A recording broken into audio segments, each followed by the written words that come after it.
কথা আছে, নিজে নিজে নিজেকে বড় মনে করলে সেই বড় হয় না। অন্য লোকে যদি আপনাকে বড় মনে করে তাহলেই আপনি বড় হবেন। কথাটা কইলে সঠিক।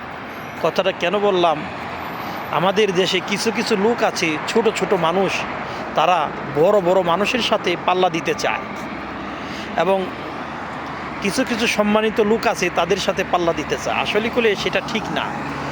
যার সম্মান যে যেতটুক পাবার তাকে ততটুক সম্মান দেন, তাহলে দেখবেন আপনি যদি একজনকে সম্মান করেন অবশ্যই ওই লোকটা আবার আপনাকে সম্মান করবে।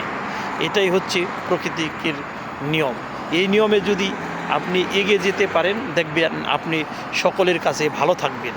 আর যদি ছোট হয়ে টপকায়ে বড়কে অপমান করতে চান দেখবেন একদিন আপনি হুচট খেয়ে পড়ে এমন ব্যথা পাবেন, তার বাদে ঠিকমতো দাঁড়াতে পারবেন কি না তাও সন্দেহ আছে। তার জন্য বলি, যে সমস্ত কাজ করবেন ভেবেচিন্তে কাজকর্ম করবেন, যাতে মানুষে আপনাকে খারাপ না বলতে পারে। আর যদি আপনি মানুষের সাথে ভালো ব্যবহার করবেন, বড়দেরকে সম্মান করেন, বড়দের আদেশ মেনে চলেন, দেখবেন আপনিও একদিন বড় হতে পারবেন।